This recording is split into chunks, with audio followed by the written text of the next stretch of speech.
अभ्यास 20।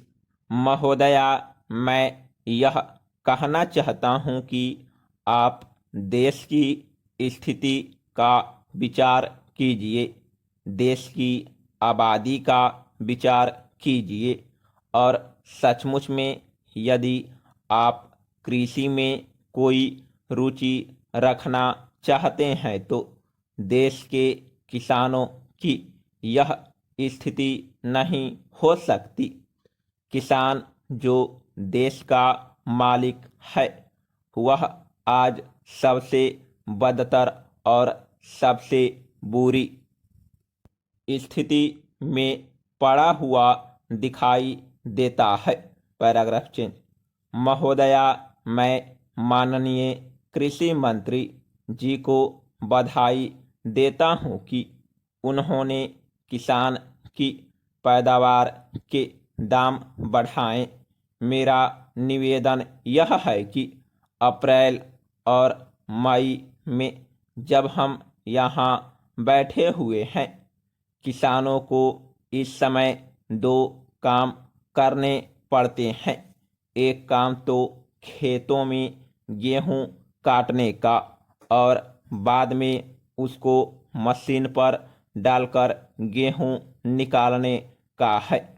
दूसरा काम यह है कि गन्ने के खेतों में फसल अभी तक पड़ी हुई है, उसको काटकर मिलों के सेंटर्स पर ले जाना पड़ता है।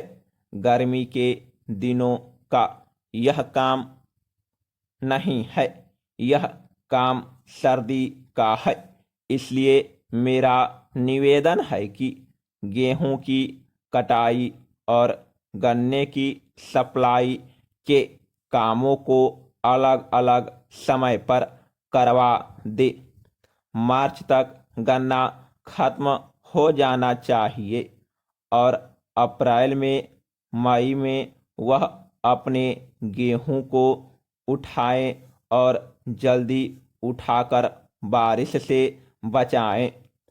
मेरा निवेदन है कि भारत सरकार ने जो शुगर पॉलिसी बनाई है उसमें कृषि मंत्री जी संशोधन करे ताकि जो गन्ना आज भी उत्तर प्रदेश के जनपदों में खेतों में पड़ा हुआ है वह मार्च तक खत्म हो जाए और किसान अप्रैल में अपने गेहूं की कटाई कर सके।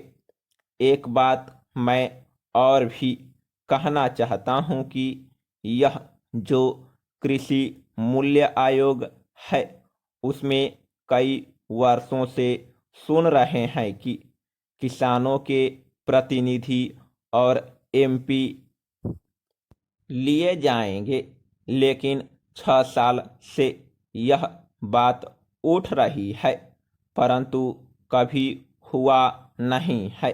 मैं आशा करता हूं कि माननीय भजनलाल जी अब नए मंत्री बने हैं, यादव जी आए हैं तो कम से कम अब की बार किसानों के नुमाइंदे उसमें होंगे और अधिकारियों के साथ बैठकर किसानों के उत्पाद का मूल्य तय करेंगे।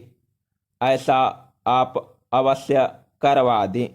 इन्हीं शब्दों के साथ मैं आपके वाक्य का स्वागत करता हूँ और महोदया आपको धन्यवाद करता हूँ कि आपने मुझे बोलने का अवसर दिया।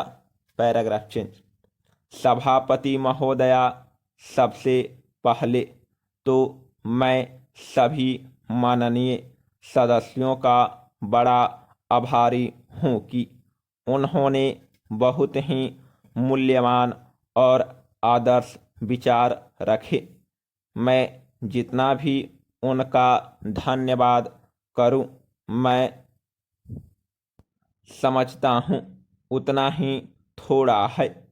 बहुत अच्छे सुझाव भी दिए हैं और जानकारी भी दी, और कुछ हमारे सदस्य हैं जो विशेषज्ञ भी हैं।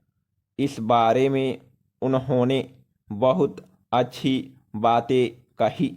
बहुत से नेता यहाँ किसानों के नेता भी हैं।